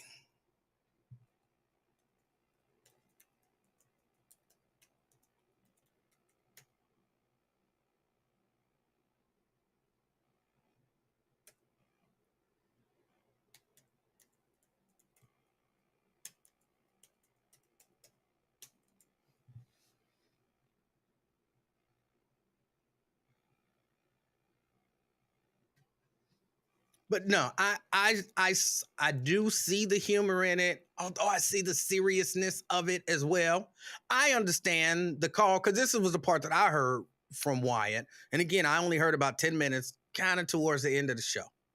But I heard Wyatt saying, I want us to have that same energy when one of our sisters is being abused on the street. I want us to have that same energy when, we go to the school board because our kids ain't passing or their grades aren't up to snuff. I want us to have that same energy when all of these other things are happening. So I don't know that he was, whatever the term is, y'all said he was what, caping, whatever, for white people. I didn't hear that. Again, I don't think you don't want that same energy at the school board. You don't want that same energy. Imagine you go down to the school board and you're like, if them kids' grades don't come up next semester or the next testing period, if when they take that proficiency test, if the same percentage of students don't score the correct grade, we coming back. And then it happens, and then you go to the school and you do what? Just start whooping ass? You don't want that. I understand what he's saying, but you don't want that. You don't want that. You don't want that energy.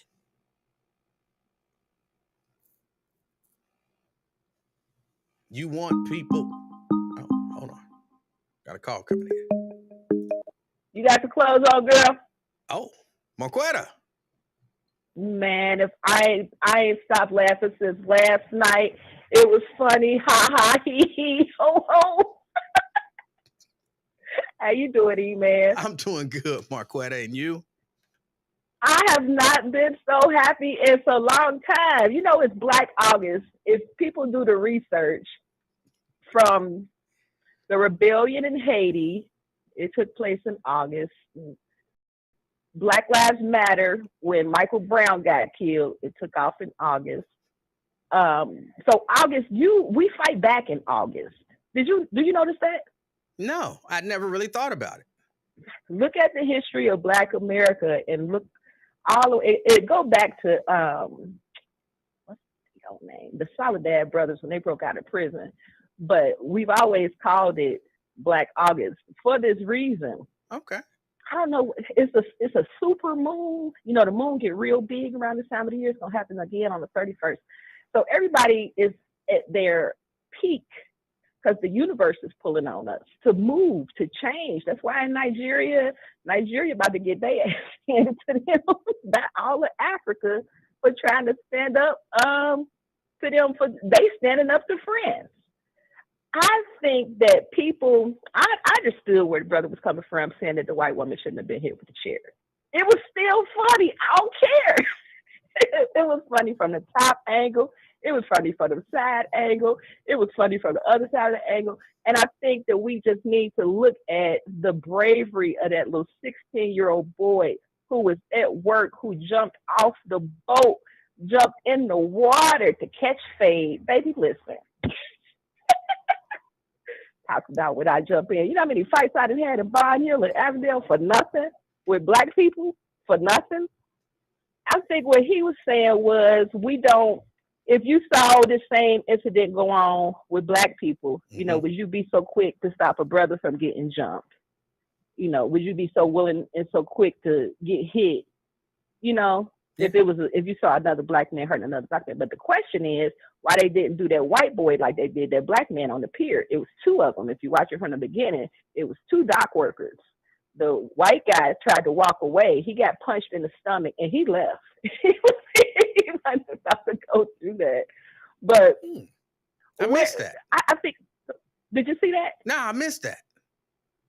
Man, you got those. I just watched that video about 12 times since last night, and shared all the memes, all the folder chair memes, all of the "Are You Can" memes. Wasn't nobody mad at The Rock when he jumped into the WWE wrestling ring with his with his folding chair. Rock done whooped a lot of ass with chair. Yes. Listen, the chair, the Source Awards. You ever seen the Boondocks? One of your people in the chat made mention of it. In the Boondocks episode, they let you know a nigga moment gonna go down. As soon as you see that chair pop in the air, you need to run. But I would have jumped in. I think that the women who were there, they served like they were supposed to. Ain't nobody talking about how that white man grabbed that black woman by her throat and threw her down on the ground. And then that brother who had jumped out to sea had to hit him a few times in his head, and the police didn't interrupt it because the white man was in the wrong. Now, here's my take. All right. This cancels all of that post-racial society. Everybody trying to say ain't no racism. We have racism, but it's used as a calling card for small things by people who most of the time ain't even black. You know what I'm saying? We got real serious race issues, but every time something happens, somebody calling race that ain't necessarily black, or the issue just ain't really. Everything is race in America. America is I am race. Sister Dorothy taught us that. If you take the words in America and break it down, it's I am race. Sister Dorothy told us that years ago. It's also I am care. I'm sorry, what you say? It's also I am care. And you know America don't care. So that means nothing. Now that's a good breakdown of that word as well. My point is, the sister got killed in Avondale. When people like myself say things like we have a high homicide or femicide rate, and as a community, we need to do something. We don't know what to do. In this instance, it was clear what needed to be done at that very moment. Violence met violence. The karma is what goes around comes around. And what they didn't expect was the level of self-love and self-respect that those Black people would have and come back and retaliate to that level. That's what's funny to me is the surprise on the white folks' face that you had the whole village of Wakanda coming at your ass. Now, to take you out. Let me ask you this. Do you believe, because you said there were two dock workers, do you believe that group of white people attacked that dock worker because he was Black? Because you said they hit both of them, but one of them ran away, and what I saw was one of them stayed to fight. Do you think had the Black guy walked away and the white guy stayed to fight, they would have still jumped him and beat his ass? I don't think they wanted the white guy. I think initially the black man telling them, because you got to keep in mind the guy who was the guy who owned the boat, he owns a mini mart, okay? All right. And he's cousin with the guy who is filing charges against Truck, Jack Smith. So this is a very privileged elite group of white people. These people got some money. You could tell if you watch it from the very, very beginning, where he was a professional explaining to them how the dock worked, pointed to them the very large barge, the very large ship in the water that needed to dock. They felt like it wasn't the white guy that was talking to him, it was the black man who was talking to him. They had issue with him coming out of his mouth telling them anything. That's where the first guy and his wife come back and tell the black guy, we ain't got to do nothing. We gonna sit here, et cetera, et cetera. And then he tell him again, like, look, you're putting those people out there in danger. We need to move your pool. And even though you can't hear the conversation, you can see him pointing at the boat, like, I got to get them safely to dock. They did not want to smoke with the white boy.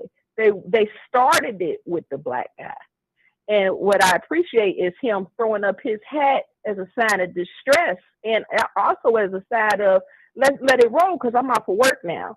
Because most of the times when you at work, if you're a waitress or if you're in one of these functionally inferior positions, it don't matter really what race it is. People think that they can disrespect you. You know, people who are known to disrespect people they think are low-level workers. But dock workers actually make like $6,000 or $7,000 a month. They do pretty well. So in my opinion, he was the target initially. They initiated the attack because he was black. They disrespected his authority over his workplace because he was black. The white guy was just a buffer. If you watch the incident, you see when they all kind of collide, you know, when they rushed the dude, you can't say that there was a better way to address it. They met him with violence. They met him with violence. They rushed dude.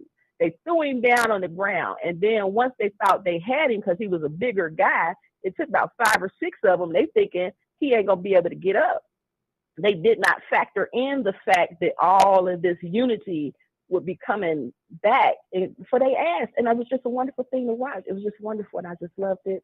I say give it an Emmy, give it an award. They on the Twitter comparing this Black History moment to Malcolm X. What you think? You think that if it would have been a white boy, that they would have attacked him like that? I don't know. I mean, and because you brought it up that there was a white guy there as well, and that he got hit, but that he just walked away after getting hit. So I could imagine if he would have stood and start shoving and pushing back like the black guy was doing and started, you know, really handling somebody, that they would have came over and helped him too. I think that we underestimate Black people in our righteousness, and the fact that for the most part, if we on our right mindset, we doing what's right, regardless as to who you are. If it would have been a white guy getting jumped like that, Black people still would have jumped in it. That's just how we are. And I think that when we saw the man with the chair, it hurt that righteous spirit of Black people to see that woman. The woman had already got plummeted by 2 Black women. She was done. She was on the floor. She shouldn't have been involved. True. But since she was, them women, they weren't there until the lady got involved. It wasn't like they were initially targeting her. It was because she was trying to get her husband, be on her husband's side in that little too. So the women came and they sat her down. She was down on the ground. In my opinion, it was a coward move to hit her with the chair too. But I understand the moment of passion and the reckless behavior of everybody. And so everybody was just catching fade. But I also understand the concern, like I said, from the brother saying, where is our concern where we have issues? But the difference is you can't unify people around serial killers of women in our community. Like where are they? How do you stop somebody from shooting up a 9-year-old's house? How do you get your hands on them? You know, like me and you talk back and forth a lot about law. and how I feel like, once you go to jail once or twice on this charge or that charge, and you black women should be a protected class like gay people, in my opinion, with the amount of murders that's going on. That way, you already know if you hurt or harm a black woman or child, you're gonna get an additional 10 years on your sentence, which would be a deterrent for you to do it. But we're not organized as a community to put those type of things in action. But at that particular time, where you see somebody being violently attacked, you have it right then to organize. Yeah, you know what I mean? There's a difference between organizing and coming together around an idea and organizing and coming together around something that you can see happening violent right action now. At that moment in time. That was the very appropriate response. Yeah. Everything that went down, even if I don't agree with it, even if I don't sit right with it, all of that went down was a very appropriate thing. And I see white people on Twitter trying to twist it and say how this is South Africa and how endangered and scared they are from. But don't start none, won't be none. And I already told y'all, if we don't get no reparations in the next 20 years or so, we're going to tear this down, because you're not able to be upwardly mobile in a society that your ancestors built. It's only so much time before everybody get frustrated and get to their breaking point. But man, I ain't laughed so hard maybe since last week when Trump got arrested. That was funny. And it's just all very hilarious to me. I'm happy to see the reenactments. I'm happy to see all of the memes. I'm sharing every folding chair picture I find. I find it all very hilarious. Yes, I would have jumped in. I sure would have been no problem. But I also would jump in and stop people from jumping anybody. But I'm especially jump in if you jumping on somebody that look like me and who is innocent. All right. I don't know about the anybody part. Yes, you would. Because Tupac, brother, said it in the chat, and you just like Tupac. If you would see the police beating up on somebody like Tupac did, Tupac stepped in and shot at the cops to get them off of the brother. The cop in the George Floyd case. Remember we used to talk about George Floyd when it had first happened? Uh-huh. We was talking about how the Asian guy, he got sentenced today. He got 5 years, right? Okay. The judge said, I'm giving you more time because you don't have any empathy for what you did. He gave a long speech about how his conscience was clear and he didn't do anything wrong, etc. The judge said, you heard that man say, I can't breathe. You heard the people who was surrounded. Remember, it was the people who was recording it and telling them to stop. And because they were police, they didn't intervene. If they were not police, the people would have intervened and stopped George Floyd from being killed. Don't you think? Yeah, I do. So the dude got the Asian guy got 5 years for not having empathy with the situation or understanding of his power at that time. He got what they say 57 months or something like that. And the Asian guy gave a long speech from the Bible talking about biblical principles and clear conscience and all of that. And the judge said, well, that's why I'm gonna give you an extra 2 years. I'm going to give you an extra 2 years because you don't empathize with the innocent who was being oppressed at that moment when you had the power to. And so Black people, if you watch us, if you watch us enough, you'll find Black people always at the help, trying to help somebody. And sometimes it just get us the road to hell is paved with good intentions. So it get us in trouble a lot of times. But for the most part, Black people are the heroes of America and the world. And the world. Black people in America are the heroes. People in Africa, they look to Black America as for how to get justice, how to, level up against white supremacy. Black Americans just need to take pride in that and stop trying to side with the oppressor. Okay, I'm done. All right. Thank you, Marquetta. All right. I'm not necessarily disagreeing with Marquetta. I'm not sure about the whole white person thing, right? I'm not sure about that. Meaning, if Because she says there were 2. I didn't see 2, but again, I haven't seen it from the beginning. Here's what you had to understand about that, and I'm defending me. I've been sleepy. You know what I'm saying? When all of this went down, I was preparing to leave. I drove from Montgomery, Alabama to Cincinnati, Ohio, went straight to church, came home, and I've been trying to get some sleep, and then got up in the morning and went to work. So I've only seen little clips. I haven't had an opportunity to go do any sort of checking up on anything. But if there were 2 dock workers and they attacked both of them, I would say it wasn't a racial thing initially. Even though there is a thing about, and look, some of this, because people want you to have like verifiable facts when you say stuff. And to me, that's crazy. Some stuff almost can't be defined in that way. It's like, oh, you didn't get the job. Well, prove it was racism. I can't prove it in the way that you prove other things, but I can show you a whole lot of evidence, irrefutable evidence, that that's really the only logical conclusion that you could come to. You know what I'm saying? No, you got to prove that it was racism. Okay, I can't prove that they attacked that man and if they only attacked him because he was a black man. They only jumped him because he was a black man. I can't prove that. But they attacked both of them, apparently. One of them fought back. And he wasn't even really doing a whole lot of nothing. It was a lot of pushing and shoving. And then that other dude came diving in with like the flying knee kick. Flying knee. And then, you know, they jumped on him. Now, if the white dude had been pushing back, would the dude have come through with the flying knee and then they jumped on dude and pummeled him? Would that have been the case? I don't know.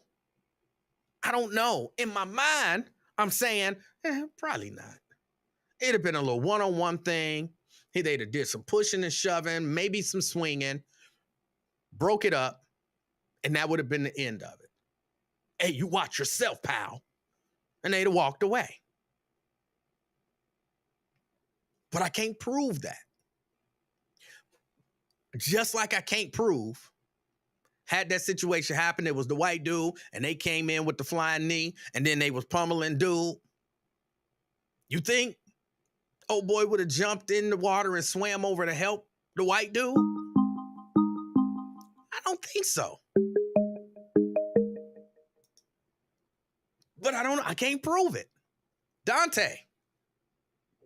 What's going on, Emanuel? How you doing, man? I'm doing all right, Dante. Hey, man, you got some funny callers, man. That's all I like to say. They are comedy. But that's what I wanted to say real quick. Only gonna take me about a minute or so. The brother with the chair, man, that seemed like years of built-up frustration. You see, he's an older gentleman. Yeah. Can you probably think about the things he's probably endured in Alabama over the years, scared, terrified, and never could get his funky off? And you put a chair in his hand, he's whacking anything that ain't black, bro. It could have been a white French poodle, man. He'd have whacked his ass, man.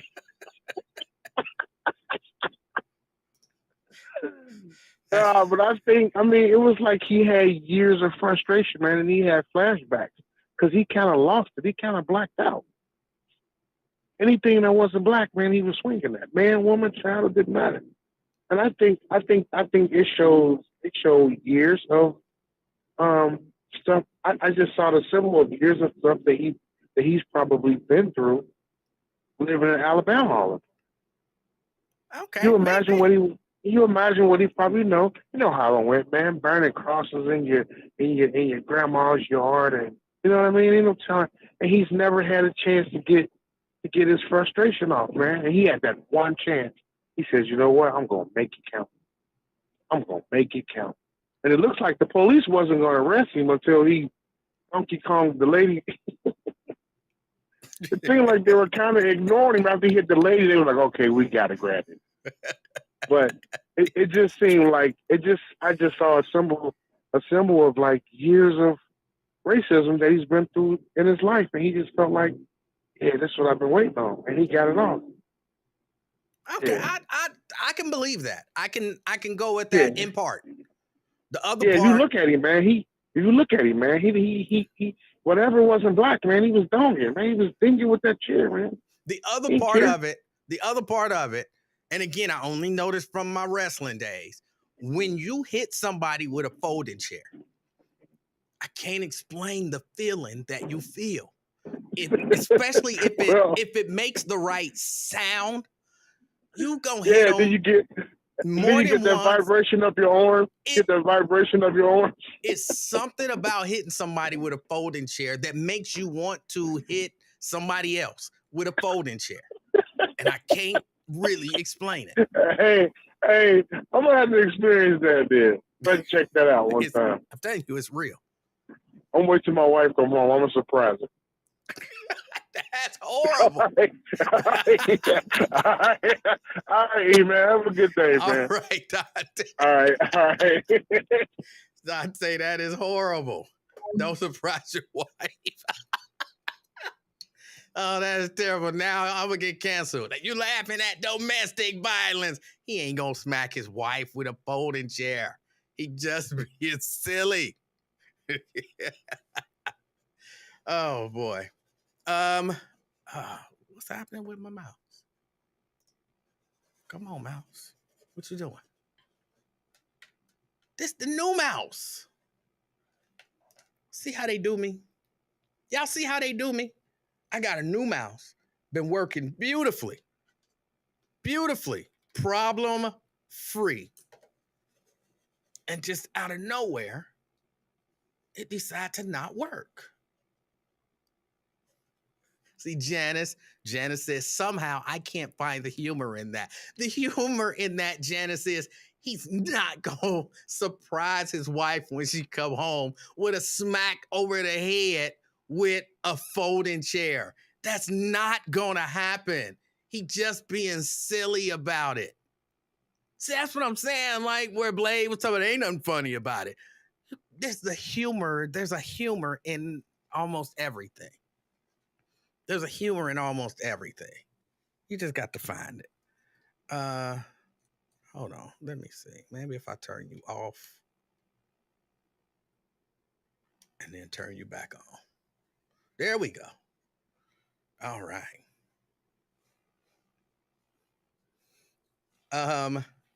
Is it wireless? Yes, it's wireless. So wireless Bluetooth mouse that for whatever reason stopped, but it's back working. Oh, I was about to say something when it stopped working. I don't remember what it was, though.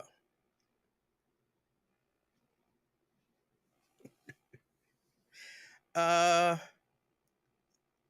wanted to talk a little bit because I didn't get a chance to talk about it. I had saw this story about LeBron James' I Promise School.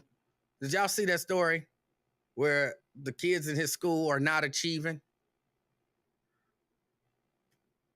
Hold on, let me see.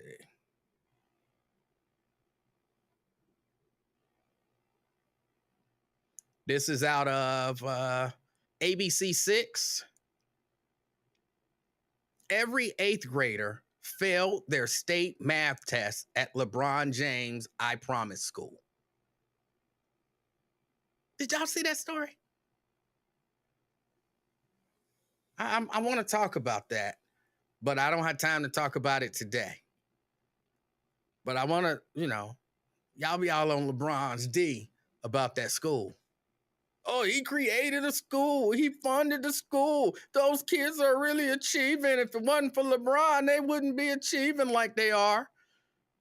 According to this story, I don't know, somebody's asking me a question. I'll just show you the story so you see I'm not making it up. The story says every 8th grader failed state math tests at LeBron James' I Promise School.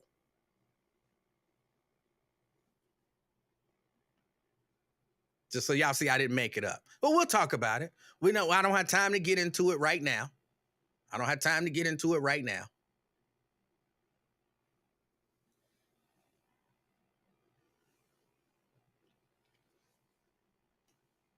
I got to get ready to get out of here.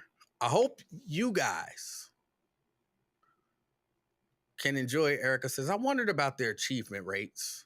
I was just in Akron and visited the campus. It's a beautiful campus. It's a beautiful campus. It's the teacher's fault. It's the teacher's fault. If the kids do good, LeBron get the credit. If the kids fail their math tests, it's the teacher's fault. It's the teacher's fault. That makes sense. That's reasonable. That's logical. Y'all know what I just learned? I didn't learn this until, I think, Saturday. You know the reason I'm in Cincinnati, Ohio? The reason I was born in Cincinnati, Ohio, and raised in Cincinnati, Ohio. The reason why my dad came and worked in Cincinnati, Ohio, and met my mama, and, you know, he hit it, and had me. I didn't learn this until this weekend. Apparently, my daddy was sent here. My daddy was sent to Cincinnati because we had relatives here, and apparently, my daddy wasn't on no bull.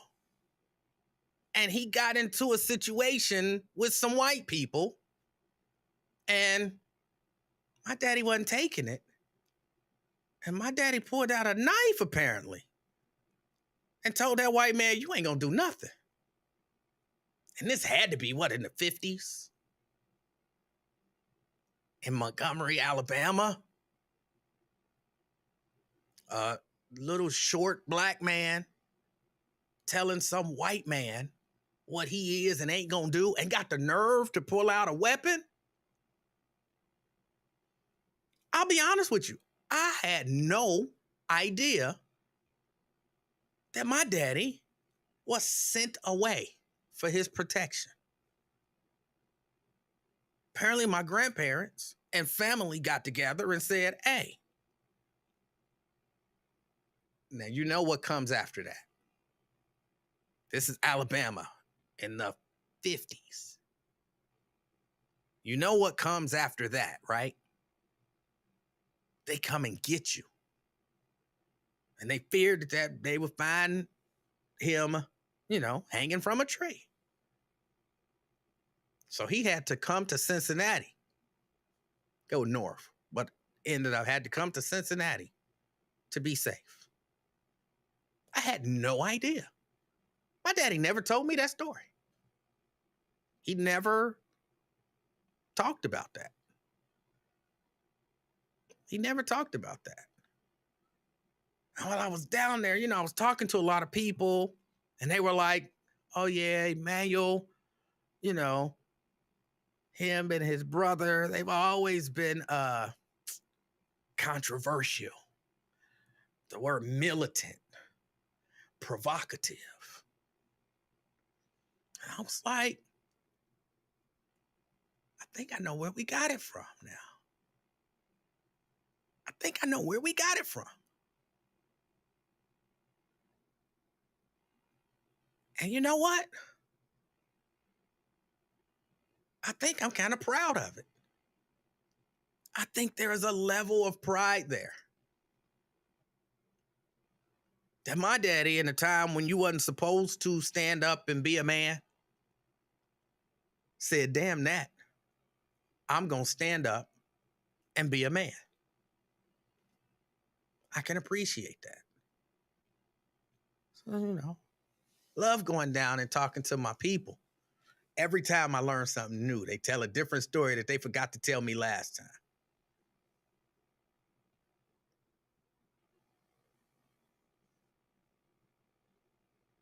I ain't got no knife. As my Aunt Hattie used to say, I remember we were in the woods, cutting down trees. We were taking a little break. And my Aunt Hattie said to me, man, because that's what they call me. Man. I said, what? No, I didn't. I said, ma'am. I definitely didn't say what. I said, ma'am. She said, come here. I remember walking over there and we sat on a stump and she started asking me questions. And one of the first questions she asked me was, do you know what a Casey May is?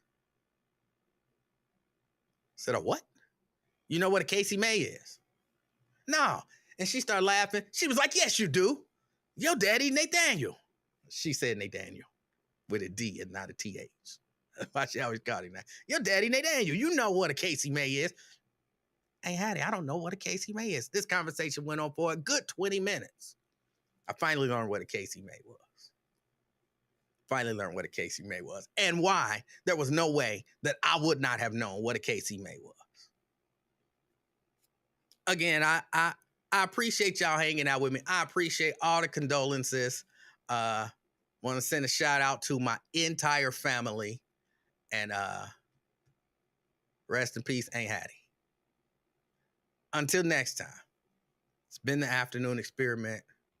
Do me one favor. Be the reason somebody smiles today. Till next time, I'm out, y'all. Peace.